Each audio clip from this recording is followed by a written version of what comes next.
Hola, mi nombre es Yolsin María Andrade Vargas y vengo a hablarles acerca de la atención a la primera infancia como base de la movilidad social en México. Les vengo a presentar estos puntos. En la introducción abordamos los conceptos principales de manera general, en donde tenemos que la movilidad social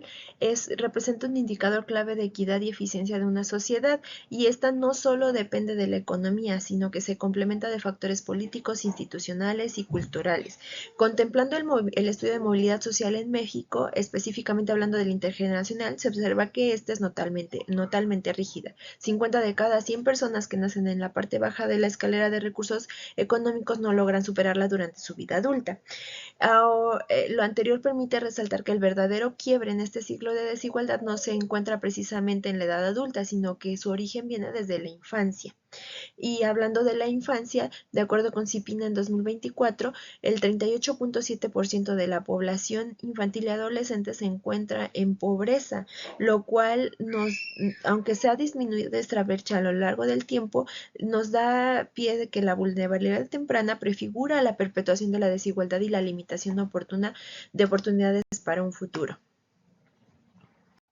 En el epígrafe principal tenemos el análisis de la teoría de capital humano versus capital social y de las capacidades. La teoría de capital humano considera a la educación y a la formación como puntos principales para poder incrementar la eficiencia productiva. La base de esta teoría se encuentra en la adquisición de habilidades que permitan al ser humano aumentar su productividad con el fin de aumentar sus ingresos, teniendo una visión de la teoría explícitamente laboral e individualista. No obstante, la visión antes mencionada se ha llevado a distintos debates que nos llevan hacia los conceptos de capital social y capacidades, que estos ya están vinculados no solo al laboral, sino al conjunto de habilidades cognitivas y no cognitivas que permiten resaltar la importancia que tiene contemplar a más que la eficiencia productiva el desarrollo humano. Considerando que de la etapa de 0 a 5 años es cuando el cerebro tiene una mayor plasticidad, tenemos que considerar la importancia de mirar hacia la primera infancia como una etapa crítica de atención, sustentando de igual forma como la ecuación de Hickman y su teoría de retorno de la inversión, en la cual prueba que los programas de intervención temprana ofrecen un mayor retorno social y económico, cobrando mayor importancia a la implementación de medidas en esta etapa. Los conceptos de movilidad social y origen socioeconómico son importantes para poder desarrollar este trabajo, y en primer lugar tenemos que la movilidad social tiene fundamento en la base teórica del concepto de clase social, la cual se basa en dos perspectivas: la marxista, que tiene relación con los medios de producción, y la weberiana, que se encuentra ligada al mercado y a las oportunidades. Posteriormente, autores contemporáneos, como ya lo había mencionado, Goldor, Wright, Keynes, se han resaltado algunos conceptos básicos sobre la movilidad social a partir de distintos enfoques teóricos, y ahora es vista la movilidad social contemplando diferentes variables y condiciones de acuerdo a las que se estudia, y en este caso existen diversos tipos de variabilidad y es estudiada de acuerdo a sus distintas teorías. La movilidad social, al plantear el origen socioeconómico, en este punto nos lleva a hablar acerca del concepto de cuna de origen, que se refiere a todas las circunstancias tanto económicas, socioeconómicas como familiares en las que nace una persona. Relacionándolo con la movilidad social, tendremos que en un país con una alta movilidad social, la cuna de origen importaría poco, ya que el esfuerzo y el talento determinan en gran medida el futuro. Y sin embargo, en un país con una movilidad baja, como es el caso de México, la cuna de origen pesa mucho más. Nacer en una cuna pobre da una mayor probabilidad de quedarse ahí a pesar del esfuerzo que se haga, lo que nos habla de una herencia de la pobreza que no es genética, sino meramente social. Y esto nos lleva a pensar que la inmovilidad social no es por falta de esfuerzo, sino es una estructura que limita las oportunidades, convirtiendo al origen en destino para la mayoría de niños y niñas en México. Y bueno, es necesario también definir la atención a la primera infancia como un mitigador de origen socioeconómico. De acuerdo a todo lo que se ha venido abordando, es pertinente hablar acerca de la atención a la primera infancia, desde un enfoque no únicamente educativo, sino contemplarlo desde una perspectiva más profunda en donde se tenga una intervención integral que permita compensar lo que no se puede debido a las condiciones que se tiene de origen. A lo que nos abordan Hickman, la UNICEF, el Banco de México y la OMS es reconocer la importancia de la atención de esta primera infancia desde una perspectiva multidimensional, en donde no solamente se aborde, como antes lo mencioné, la educación, sino que se contemplen todos los conceptos que se requieren para poder alcanzar un desarrollo integral en los niños y niñas. Ahora sí, la aplicación de estos conceptos de manera simultánea deben ser garantizados por las políticas públicas, buscando actuar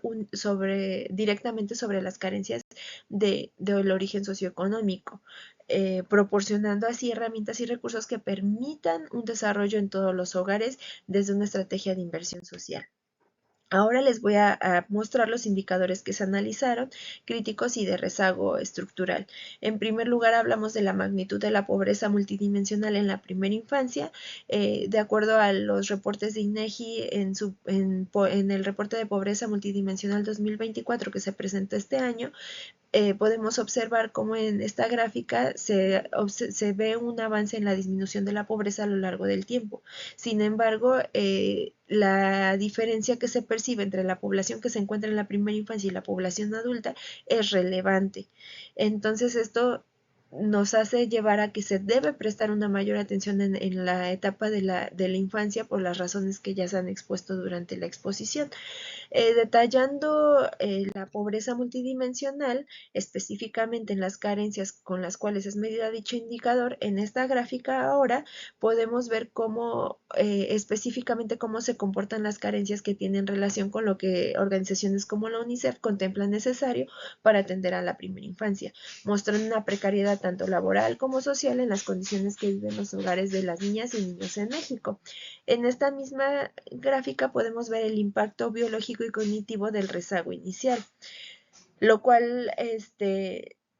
ha tenido un gran avance positivo. La carencia, por ejemplo, alimentaria ha tenido un avance positivo con el paso de los años, pero es importante mencionar que porque una falta de nutrición genera daños neuronales y esto limita la capacidad de aprendizaje, lo que se traduce en limitar las oportunidades futuras de niños y niños. Otra carencia que podemos observar es el rezago educativo, que pues sí ha tenido mejoras, pero se encuentra casi a la par que el primer año, lo que refleja una falta de atención, ¿no? Eh, Tenemos